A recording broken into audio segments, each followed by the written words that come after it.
मारी खबर। राम राम, आप देख रहे हो मारी बोली मारी खबर। मैं आपका गेस्ट देश नैन मोर और हरियाणवी बोली में आगे आपने दिखावांगे हरियाणा की सारी छोटी बड़ी खबर। इसकी शुरुआत करांगे इस टाइम की बड़ी खबर का गेल। बुढ़ापा पेंशन लेकर हरियाणा की सियासत खूब उफान पर चल रही है। ईब कैबिनेट मंत्री रणबीर गंगवा का बयान से भी आया है। लिविंग इंडिया न्यूज से बात करते हुए उन्होंने कहा कि किसी की भी पेंशन नहीं काटी गई है। विपक्ष द्वारा ईब कोई मुद्दा नहीं बच रहा।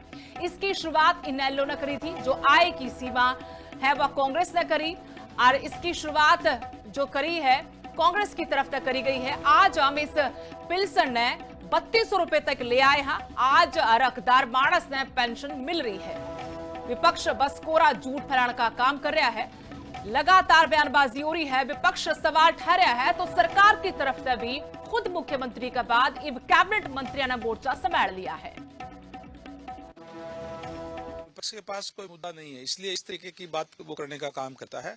भारतीय जनता पार्टी की सरकार है, ट्रांसपेरेंसी से कार्य करते हैं। आज कोई ये शिकायत नहीं कर सकता कि मेरे हमारी जो बुढ़ापा पेंशन आई या विकलांग पेंशन आई उसमें से कोई किसी ने कुछ ले लिया कर लिया। डायरेक्ट डीबीटी के माध्यम से उसके खाते में पैसे आ रहे हैं। और जो मैं आपको ये बताना चाहूंगा कि जो ये बुढ़ापा पेंशन 1987 के अंदर शुरू हुई थी और 1987 के अंदर चौधरी देवलाल जी ने 100 रुपए इसके शुरू की। अच्छी बात है, उन्होंने शुरुआत करने का काम किया। लेकिन 2000 में आकर के जब इंडियन नेशनल लोकदल की सरकार द्वारा बनी तब उसको 100 रुपए बढ़ाया, उसके बाद में 100 रुपए और बढ़ाया, यानी 300 रुपए करने का काम किया। 5 साल के अंदर 200 रुपए बढ़ाए। और हुड्डा साहब की सरकार लगातार 10 साल तक इस प्रदेश के अंदर रही, लेकिन उन्होंने पहले तो बढ़ाए नहीं, उसके बाद में बढ़ाए तो 700 तक लेकर के गए। 1000 की घोषणा करके गए, वो दी नहीं उन्होंने। यानी कि भारतीय जनता पार्टी की जब सरकार आई तब उन्होंने 1000 रुपए देने की शुरुआत की और उस 1000 से आज 3200 रुपए लेकर के गए हैं। यानी के अंदर 2200 रुपए भारतीय जनता पार्टी की सरकार के अंदर है। आज वो कह रहे हैं कि पेंशन नहीं दे रहे, काट रहे हैं। ये काटने का काम हम नहीं करते, बल्कि जो वास्तव में आज इस ट्रांसपेरेंसी से कार्य हो रहा है कि जो आदमी जिस दिन 60 साल का हो जाता है तुरंत उसको महकमे से फोन आता है और उसकी पेंशन बढ़ा दी जाती है। ये बड़ा ट्रांसपेरेंसी से कार्य जो है भारतीय जनता पार्टी के समय में हुआ है।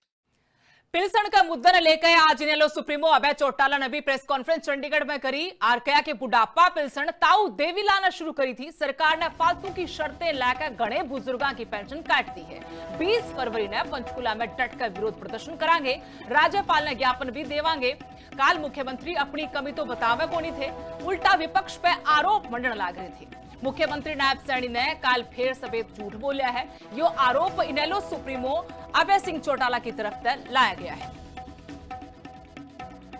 की बात है, पेंशन बढ़ाकर के देने की बजाय पेंशन काटी जा रही है। 1 लाख से ज्यादा लोग पेंशन से वंचित हैं। इसके लिए हमने एक फैसला किया है कि हम 20 फरवरी को पंचकुला में इकट्ठे होंगे। प्रदेश भर के बुजुर्ग जिनकी पेंशन कटी है वो सारे आएंगे और महामहिम को एक ज्ञापन देंगे, उन्हें एक मेमोरेंडम देंगे कि पेंशन बहाल की जाए। उसके ऊपर मुख्यमंत्री अपनी तरफ से कल सफाई दे रहे थे। गोलमाल बातें करके कहीं ना कहीं अपने आप को इस बात से बचाना चाहते थे। अपनी कई हुई बात को प्रेस के सामने रख के बताने की बजाय कि मैंने 21 अक्टूबर को पब्लिकली ये अनाउंस किया था कि मैं 1 नवंबर से पेंशन बढ़ाऊंगा, ये मेरे से भूल होगी। अपने उस झूठ और भूल को सुधारने की बजाय एक नई कहानी सुनानी शुरू कर रहा है। हरियाणा में बुजुर्गों की पेंशन का मामला जोर पकड़ता जा रहा है। इस पर आरोप प्रत्यारोप तो लगे रहे हैं। फरीदाबाद पहुंचे कैबिनेट मंत्री राव नरबीर ने भी विपक्ष पर निशाना साधा। कहा कि विपक्ष के लोग जनता ने गुमराह करने का काम कर रहे हैं। बीजेपी के सारे कानून जनता का भले खातिर बने हैं, सारे नियम कानून योजना जनता का भले खातिर है। विपक्ष तो बस भ्रम फैलाने की राजनीति कर रहे हैं। सभी क्लास के लिए होता है, अपर क्लास के लिए नहीं, सभी क्लास के लिए ये अच्छा बजट आए। राहुल गांधी को लेकर किस तरीके से देखते हो, क्योंकि लगातार अविश्वास प्रस्ताव की बात हो या फिर उनके बयानों की बात राहुल गांधी एलओपी के लीडर बने रहे। मेरी तरफ से उनको बहुत बहुत शुभकामनाएं। काम नहीं हो पा रहा सर, संसद में इससे काम नहीं ज्यादा करने मैं कुछ नहीं कह सकता। वॉकआउट कर संसद जाते में हैं। काम नहीं करने दे रहे। बस वो बने रहे। सर पिछला विधानसभा में टेकचंद शर्मा दे रहे हैं। टेकचंद शर्मा जी अपने आप को ये ना समझे मैं विधायक नहीं हूँ। ये नर और कांग्रेस की विधायक गीता बुक्कल ने भी बड़ा आरोप लगाया है। कहा कि शहर की व्यवस्था न लेकर प्रदेश सरकार कोई भी काम नहीं कर रही है। जिला परिषद और नगर परिषद भ्रष्टाचार का अड्डा बन गए हैं। हरियाणा बजट न लेकर भी गीता बुक्कल ने बयान दिया। कहा कि बजट खातर विपक्ष की तैयारी पूरी से, सदन में पेंशन काटने का मुद्दा जोर शोर तक ठावांगे। बहुत बड़ा चिंता का विषय है। हम इस पर ध्यान आकर्षण प्रस्ताव भी ला रहे हैं। हम इस पर काम रोको प्रस्ताव भी लाएंगे। बुजुर्गों की पेंशन वोट लेने के लिए पहले बना दी, अब बुजुर्गों की पेंशन काट दी। राशन कार्ड पहले बना दिए और काट दिए। बहुत बड़ा एक चिंता। खबर जर्जर है जड़ा पति पत्नी और वो की कहानी सामने आई है। टीचर पति होटल में अपनी प्रेमिका गेल पकड़ा गया। पत्नी ने बनक लागी तो वह मौके पर पहुंची, पुलिस भी बुलाई। पत्नी ने अपने पति तई प्रेमिका का गेल रंगे हाथ पकड़ लिया। 112 पर फोन करके पुलिस मौके पर बुलाई। आरोपी पति जेबीटी बताया गया है। प्रेमिका का पति है उसने सुसाइड भी कर रखी है और जेल तक जमानत पर यह महिला बाहर आई थी। दोनों पहला तय आरोपी हैं और प्रेमिका भी मास्टरनी से। पहला तय दोनों विवादा में है। आरोप है एफआईआर दर्ज से और महिला का आरोप से कि प्रेमिका का चक्कर में उसका पति इब रोज उसका गेल मारपीट करा है, जान तमाण की धमकी तक देवा है और इन दोनों ने रंगे हाथ पकड़ा है। पति का ना उस सुदेश नाम की औरत से अवैध संबंध है, ठीक है, और उसी के चक्कर में उस सुदेश के घर वाले ने पहले भी सुसाइड कर लिया है, ठीक है जी, ठीक है। क्यों? क्योंकि ये लड़ी हद करप्ट है, ठीक है। इन लोगों को उस केस के मामले में जेल भी हो चुकी है, फिर भी ये नहीं मानते। ये अभी भी जमानत पे बाहर हैं, ठीक है। अभी भी ये गंदा काम करने से बाज नहीं आ रहे और मेरा घर बर्बाद कर रखा है इस औरत ने, ठीक है। ये मेरा पति इस औरत के कहने पे मारता है पीटता बहुत कम। इस औरत के पति ने सुसाइड कर लिया था और सुसाइड नोट में इस औरत के पति ने मेरे पति का नाम। रोहतक में पेट्रोल पंप पर जमकर लात गुस्से चले हैं। गाली गलोच के बाद छोरिया में झगड़ा होया है। करीब 20 मिनट तक जाम लग्या रहा। मकड़ोली टोल प्लाजा का दौरे का मामला है। पेट्रोल पंप के बाद छोरिया ने पहला आपस में कासूनी करी है। छोटी सी बात पर फिर हाथापाई हुई है। पंप के कर्मचारियों ने डायल 112 पर फोन करके पुलिस बुलाई। पुलिस आके बीच बचाव कराया पुलिस ने और झगड़ा किसी तरह से शांत करवाया।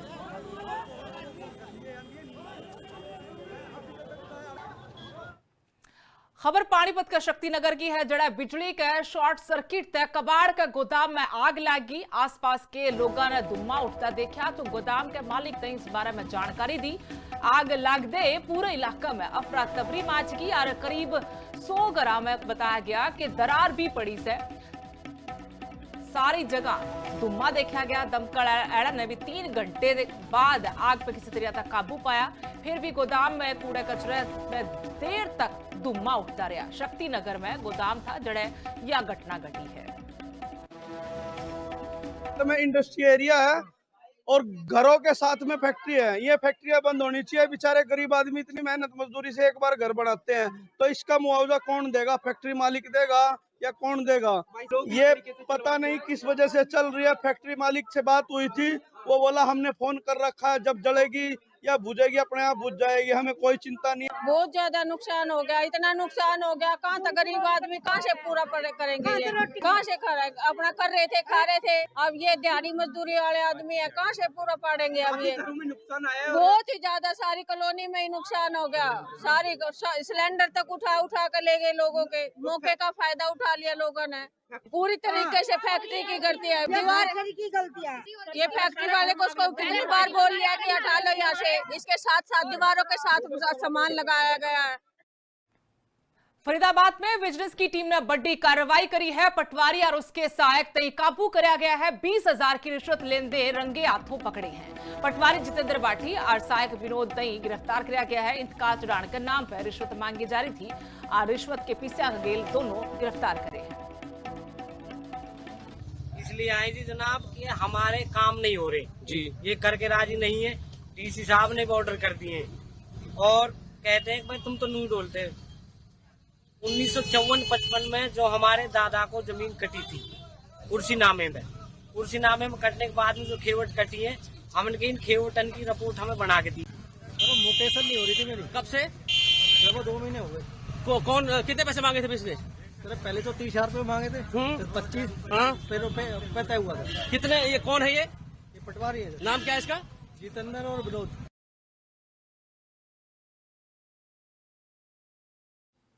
फरीदाबाद में क्राइम ब्रांच और बदमाशा के बीच में मुठभेड़ हुई है। रिमांड का टेम आरोपी बाजण की कोशिश कर रहा था। पुलिस ने रुकण की चेतावनी भी दी, फिर भी जब वो ना रुकया तो हालात बिगड़ते देखे और पुलिस ने फिर उस पर फायर कर दिया। गोली बदमाश का पैर में लगी है और मौके पर उसने काबू कर लिया गया। घायल आरोपी ने सिविल अस्पताल में भर्ती कराया गया। आरोपी की पहचान मोनू गुर्जर के तौर पर हुई है। सेंट्रल थाना में हथियार का केस लेकर मामला दर्ज था इस आरोपी पे और फिर इसने कस्टडी तक बांधने की कोशिश करी तो पुलिस ने फायर कर दिया।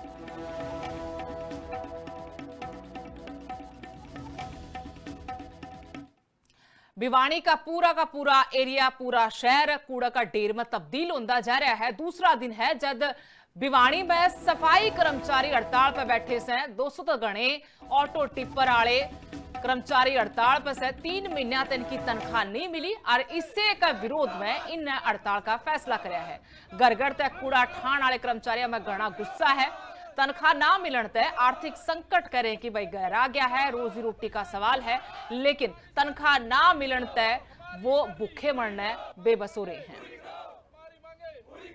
नगर परिषद ने ठेका दे रखा श्री श्याम वेस्ट मैनेजमेंट को, प्राइवेट ठेका, और उनसे हमारी मांग ये है जी, एक तो हमारा सैलरी का सूचना देने के साथ में अभी मालिक साहब आ रहे हैं, अब 1 महीना से हम सैलरी खाते इनके पीछे हो रहे हैं। आज ये आश्वासन दे हम ना कह कि 5-7 दिन में हफ्ता आ जाएगी, यह बात कहते कहते भी उनको 1.5 महीना हो चुका, लेकिन हमारी इस बात का कोई सोल्यूशन नहीं निकला अभी तक।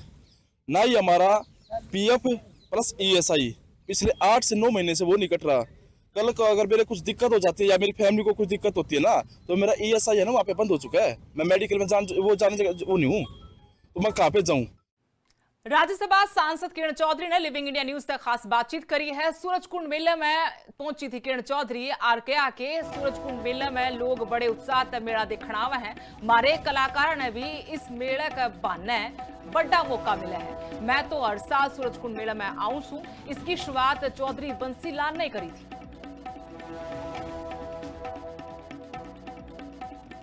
राज्यसभा सांसद किरण चौधरी समय हमारे साथ हैं, उनसे बातचीत करते हैं। मैम, आज पूरा सूरजकुंड मेला हमने भी घूमा, लोगों ने काफी तारीफ करी कि बहुत अच्छा एक कल्चर का एक्सचेंज जो है वो देखने को मिल रहा है। आपने क्या कुछ चीजें जो है वो यहाँ पे देखी हैं? सूरजकुंड मेला एक ऐसा मेला है जो है पूरा का पूरा जो है एक इवेंट है, और वो टूरिज्म के अंदर जो है इसको बाहर भी एक इवेंट की तरह से इसको बोला जाता है। तो सब लोग जो है बड़े उत्सुकता के साथ जो है इसका वो देखते हैं कि कब लगेगा, और इतने सारे इंटरनेशनल स्टॉल्स हैं। ये मौका मिलता है हमारे जो आर्टिजन्स हैं उनको आके, जो हमारे अच्छे अच्छे नेशनल बॉडीज़ हैं, कि वो आके सीधा संपर्क जो है जनता के साथ करें और जो आर्ट लवर्स हैं उनके साथ करें। और मैं तो हमेशा यहाँ पर आती हूँ। मैं खुद भी जब यहाँ पर मंत्री थी तो जो है बहुत दिलचस्पी के साथ जो है ये सारा करा करते थे। तो आप जानते हैं सूरजकुंड मेला जो है अपने आप में एक जो है बहुत बड़ा वो है। चौधरी बंसीलाल जी ने सालों साल पहले ये ज़मीन जो अरावलीज़ के अंदर है ये निर्धारित करी थी अलग से, और इसको इंटरनेशनल जो है हम लोगों ने करा। तो ये तो नेचुरली अब जो है लोगों को एक जगह मिलती है आने की, और आके आनंद लेते हैं सब। 39वां सूरजकुंड मेला, मैम कितनी खुशी होती है, क्योंकि शुरुआत जो है वही आपके परिवार से ही हुई है। बहुत खुशी होती है। चौधरी बंसीलाल जी ने शुरुआत करी थी, उनकी बहुत दूरगामी सोच थी, और कहाँ से कहाँ आ गए। और मुझे भी भगवान ने मौका दिया इस विभाग को संभालने का, बहुत काम किया, और अब जो है जब देखते हैं सारा बहुत अच्छा लगता है। मैम, कुछ ऐसी भी चीज़ें देखने को मिली कि गिनीज वर्ल्ड रिकॉर्ड भी कुछ लोगों ने यहाँ पर बना रखे हैं, ऐसे भी कुछ यहाँ पे लोग देखने को मिले। ऊपर से आप मानते हैं कि कल्चर एक्सचेंज जो है वो काफ़ी ज़्यादा यहाँ पे देखने को मिल रहा है?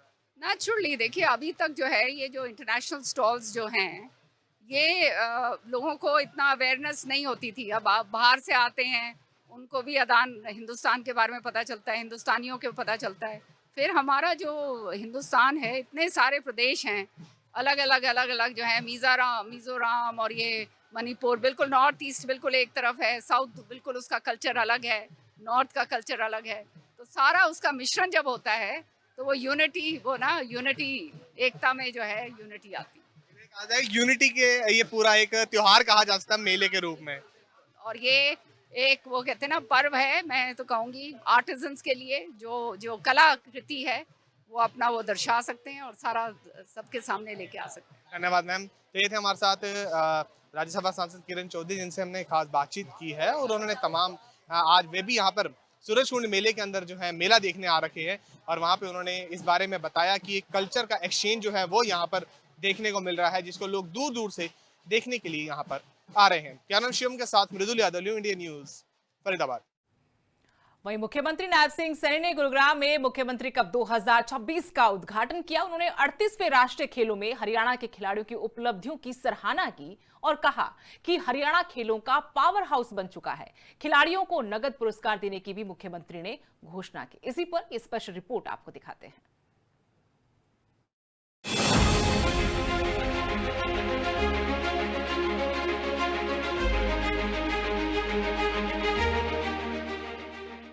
हरियाणा के मुख्यमंत्री नायब सिंह सैनी ने गुरुग्राम में आयोजित मुख्यमंत्री कप 2026 के उद्घाटन समारोह में बतौर मुख्य अतिथि शिरकत की। इस अवसर पर उन्होंने उत्तराखंड में आयोजित 38वें राष्ट्रीय खेलों में उत्कृष्ट प्रदर्शन करने वाले हरियाणा के पदक विजेता खिलाड़ियों को सम्मानित किया।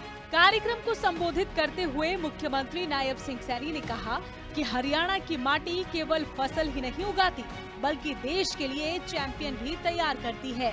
उन्होंने कहा कि मुख्यमंत्री कप 2026 टूर्नामेंट का आज से शुभारंभ हो रहा है, जो प्रदेश में खेल संस्कृति को और ज्यादा मजबूत करने का काम करेगा। साथियों, हमारा लक्ष्य है कि हरियाणा का कोई भी प्रतिभाशाली खिलाड़ी हमारे संसाधनों के अभाव के कारण वो पीछे न रहे।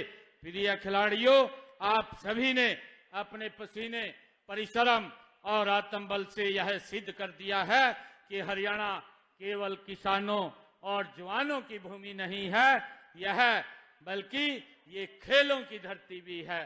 साथियों, मुझे ये खुशी है कि हमारे पहलवान, हमारे मुक्केबाज, एथलीट्स और हमारे निशानेबाज, हॉकी के और अनेक खेलों के खिलाड़ी देश का नाम रोशन कर रहे हैं। आज ओलंपिक से लेकर एशियाई खेलों तक का नाम हमारे खिलाड़ी देश का नाम रोशन कर रहे हैं और साथियों, राष्ट्रीय प्रतियोगिताओं तक हरियाणा की गूंज ये सुनाई देती है। साथियों, मुझे ये भी खुशी है कि हम सभी के लिए यह गर्व की बात है कि देश के यशस्वी प्रधानमंत्री आदरणीय नरेंद्र मोदी जी के कुशल मार्गदर्शन में खेलो इंडिया, फिट इंडिया जैसे कार्यक्रमों ने देश में खेल संस्कृति को एक नई दिशा देने का काम किया है। साथियों, आज खेल प्रतियोगिता नहीं बल्कि राष्ट्र निर्माण का ये माध्यम बन चुके हैं। मुख्यमंत्री ने बताया कि 38वें राष्ट्रीय खेलों में हरियाणा के 689 खिलाड़ियों ने 33 विभिन्न खेलों में भाग लेते हुए 153 पदक जीतकर प्रदेश को खेलों का पावर हाउस साबित कर दिया है। उन्होंने कहा कि इन खिलाड़ियों को सम्मानित करने का अवसर मिलना उनके लिए गर्व और गौरव की बात है। सीएम नायब सिंह सैनी ने घोषणा की है कि स्वर्ण पदक विजेता को 7 लाख रुपए, रजत पदक विजेता को 5 लाख रुपए और कांस्य पदक विजेता को प्रोत्साहन राशि 3 लाख रुपए दी जाएगी। सभी प्रतिभागियों को 24 करोड़ की राशि से सम्मानित किया जाएगा। मुख्यमंत्री कप खेल प्रतियोगिता में 3600 खिलाड़ी भाग लेंगे। उन्होंने कहा कि हरियाणा के खिलाड़ी हर प्रतियोगिता में देश का नाम रोशन कर रहे हैं। प्रतियोगिताओं में 3600 खिलाड़ी इस मुख्यमंत्री कप में वो भाग लेंगे और इस कप में स्वर्ण पदक विजेता को 1 लाख रुपए और रजत पदक विजेता को 70,000 रुपए तथा कांस्य पदक विजेता को 50,000 रुपए का ये नगद पुरस्कार दिया जाएगा। साथियों, यह आयोजन हमारी सरकार की उस सोच का ये प्रतीक है जिसमें हम हर गांव, हर शहर के से प्रतिभा को पहचान कर आगे बढ़ाने का काम हमारी सरकार कर रही है। साथियों, हमारा लक्ष्य है कि हरियाणा का कोई भी प्रतिभाशाली खिलाड़ी हमारे संसाधनों के अभाव के कारण वो पीछे ना रहे। प्रिय खिलाड़ियों, आप सभी ने अपने पसीने, परिश्रम और आत्मबल से यह सिद्ध कर दिया है कि हरियाणा केवल किसानों और जवानों की भूमि नहीं है, यह बल्कि ये खेलों की धरती भी है।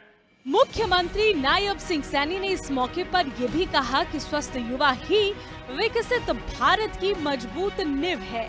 इसी सोच के साथ प्रदेश में खेल बजट को दोगुना किया गया है और राई में खेल विश्वविद्यालय की स्थापना की गई है। उन्होंने बताया कि पिछले 11 वर्षों में प्रदेश में खेल सुविधाओं के विकास के लिए 989 करोड़ रुपए खर्च किए गए हैं। मुख्यमंत्री ने कहा कि सरकार खिलाड़ियों के साथ कांधे से कांधा मिलाकर लगातार खड़ी है और आगे भी इसी प्रकार से खिलाड़ियों के साथ हरियाणा सरकार खड़ी रहेगी। Bureau report, living India news.